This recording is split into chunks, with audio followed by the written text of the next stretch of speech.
গতকালের আগের দিন সাতক্ষীরাতে একটা অঘটনা ঘটেছে। আলেমের সাথে বেয়াদবি হয়েছে। আপনারা যারা ফেসবুক ইন্টারনেট চালান তারা হয়তো দেখেছেন। এই যে ছুটিপুরের পাশে গঙ্গানন্দপুর সামাদ মাস্টারের তো চেনেন নাকি? সামাদ মাস্টারের ছেলে আছে তো কবির বিন সামাদ, চেনেন কিনা?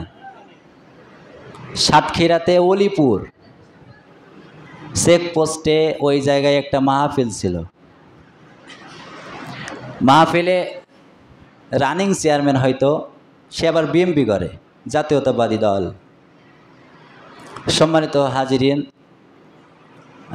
এখানে যে কে কি দল করুক এটা দেখার বিষয় না। আগে আওয়ামী লীগ ছিল, আলেমরা যতটুকু সুযোগ পেয়েছে সত্য কথা বলেছে। সে আওয়ামী লীগের বিপক্ষেও না, বিএমপির বিপক্ষেও না, জামাতের বিপক্ষে ওরা। সে যে দল করুক, কোরআন তো আর কোনো দলের না, দলের। আল্লাহ বলেছে কোরআন শুধু জামাতের আর এই সরমনার আর হেফাজতের, আর কারো না। তাই তো কোরআন তো সবার।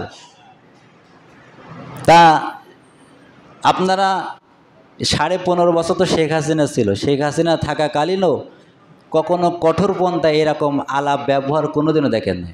আমার জীবনে তো আমি কখনো দেখিনি। দেখেছেন আপনারা? সে কি গালিগালাজ, আয় রে আল্লাহ। আমার মনে হয় ওই অলিপুরে একজনও মানুষ নাই।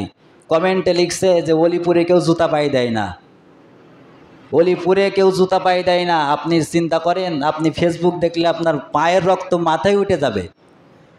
ওই যে মুসা আলাইহিস সালামের মতো চুল খাড়া হয়ে যাবে। আপনি একটু চিন্তা করেন একজন আলেমের সাথে সে কী ব্যবহার করেছে। এটা পরিকল্পিতভাবে সে প্রশ্ন করছে যে আপনাদের ভিতরে এত মতভেদ কেন, পার্থক্য কেন, এই প্রশ্ন সে করছে। তা প্রশ্ন করেছে, তার উত্তরটা তো দিতে দে। ওমা উনি বলেই যাচ্ছেন, আর ওনার সে আঞ্চলিক ভাষা বলছেন, আপনি বগর তো করেই যাচ্ছেন, তা আমার তো বলতে তো দেবেন। আপনি আমার প্রশ্ন করছেন, আপনি বলেই যাচ্ছেন, তা আমার বলার সুযোগ দেবেন না?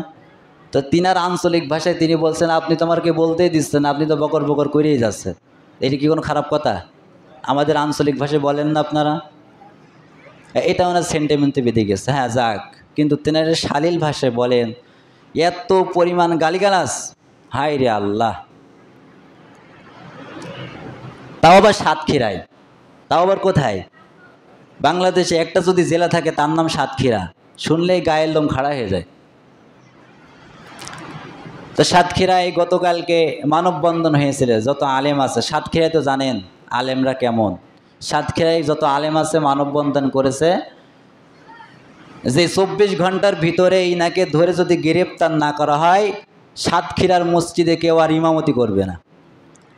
সাতক্ষীরায় কেন, আমরাও বলবো গোটা বাংলাদেশে যদি এরকম অন্যায় অবিচার আলেমদের উপরে হয়, তাহলে মসজিদ আর মাদ্রাসায় কোনো আলেম সমাজ আর নামাজ পড়াবে না, তোমরা নামাজ পড়াবা। আর বিয়ে পড়াবে না, তোমরা পড়াবা। দেখো কেমন সংসার করতে পারো, কেমন নামাজ পড়তে পারো। একজন আলেমের সাথে তো খারাপ ব্যবহার করবা কেন? ওরা আলেম আজান না হতো না, জানাজান নামাজের লাশ শোয়ায় দেয়। এই হুজুর কই কেন, হুজুর নেই, তুমি নামাজ পড়াও। নামাজের টাইম হয়ে গেলে হুজুর কই কেন, তুমি নামাজ পড়াও। তখন হুজুর লাগে। আর হুজুরের সাথে খারাপ ব্যবহার করতে গেলে একটু বিবেকে বাধা দেয় না। পরে ফেসবুকে ওনার নিজের ফেসবুক থেকে ক্ষমা চেয়েছেন। জনগণ বলেছে তিনার সামনে, মিডিয়ার সামনে অগণিতভাবে তাকে ক্ষমা চাইতে হবে, নাহলে ক্ষমা হবে না। সম্মানিত ভাইয়েরা, এরকম আলেম সমাজের সামনে যদি অসম্মান করা হয়, আল্লাহ রসুল বলেছেন আমার জায়গা তো শূন্য, আমার এই জায়গা পূরণ করবে আলেমরা। তাই আল্লাহ রসুলের শূন্য স্থান তো পূরণ করেছে আলেমরা। যদি আলেমদের উপর অসম্মান করা হয়, আল্লাহ রসুলের কে লাগে না?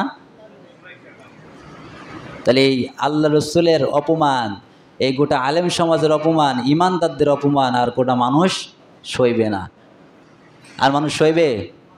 ওরে সেই সময় তো আমরা আল্লাহর বিধান এই জমিনে প্রতিষ্ঠিত করার জন্য কত আন্দোলন করলাম। আমাদের আল্লাহর কসম, আমরা যে সংগঠন করি বাংলাদেশ জামাত ইসলামী, এই শেখ হাসিনা থাকাকালীন আমাদের কখনো কোনো বন্ধ যায় নাই। আপনারা জানেন না। আপনার লুকিয়ে করে হলেও আল্লাহর শপথ নিয়ে, আল্লাহর হুকুমত কায়েমের আন্দোলনে, আল্লাহ রসুলের আদর্শ কলিজায় বুকে ধারণ করে আমাদের গতিতে আমরা কাজ চালিয়েই গেছি। এখন না একটু উপরে আপনারা দেখতে পাচ্ছেন, কিন্তু তলে তলে আমরা কাজ চালিয়েই গেছি। সম্মানিত ভাইরা, এর প্রতিবাদে আমরা বলতে চাই যে আর যেন বাংলাদেশে এমন না হয়। এটা ওলি আল্লাহর বাংলাদেশ।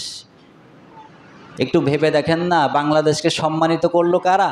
এই যে বিদেশে যে দুবাই যে সৌদি যে অনেক ছোট ছোট হাফেজরা প্রতিযোগিতায় গোটা দেশের 11টি দেশ 12টি দেশ অনেক বহুত দেশকে পিছিয়ে ফেলে বাংলাদেশকে প্রথম স্থান অধিকার করে। কারা করে? না ধর্ম মন্ত্রণালয়রা, শেখ হাসিনারা, নাকি আলেমরা এই কোরআনটায় 30 পারা বুকে ধারণ করে গোটা দেশকে পিছনে ফেলে প্রতিযোগিতা করে প্রথম স্থান অধিকার করে। কেন? তাদেরকে তো বিমানবন্দরে যে একটা ফুলের মালাও দেয় না, আর খেলোয়াড়রা গেলে ও মা বিএনপি মন্ত্রী জেনে এসেছিল। কোরআনকে সম্মান যদি আমরা না দিতে পারি তাহলে এই জাতি ভালো হবে কেমনে বলেন? আল্লাহ তাআলা যেন আমাদের সকলকে বোঝার তৌফিক দিন। আন্দুলিয়াবাসীর কাছে আমার প্রশ্ন, এমন আলেমদের উপরে যদি আর অপমানিত হয় আপনারা বসে থাকবেন? আলেম আমাদের সবার, আর আমরাও তো আমরা সবার, কোরআন আমাদের সবার। এজন্য অন্যায় যেখানে প্রতিবাদ সেখানে। আপনি সাদাকে সাদা যদি বলতে না পারেন, কালোকে কালো যদি আপনার অন্তর থেকে বলতে না পারেন, তাহলে আপনার ঈমান কেমন? বউকে কেউ খালা বলে? বউকে কেউ খালা বলে? যারা গাঁজা খায় তারা বলে। মাতাল হয়ে এসে বলে খালা দরজক হলো। আছে না? এমন ঘটনা আছে না? তাহলে ভাই বুঝতে হবে, বিবেককে প্রশস্ত করতে হবে, আল্লাহর রাহে বিলে দিতে হবে। আপনি সাদাকে সাদা বলবেন, অন্যায়কে যদি আপনি ভালো বলেন তাহলে আর বলার কোনো ভাষা নেই। আর যদি ভালোকে যদি আপনি অন্যায় বলেন তাও আর বলার ভাষা নেই। আল্লাহ তাআলা আপনাকে হেদায়েত দিন, বলেন আমিন। আমরা তার প্রতিবাদ জানাচ্ছি ওই চেয়ারম্যানের, আল্লাহ তাআলা হেদায়েত দিন, বলেন আমিন।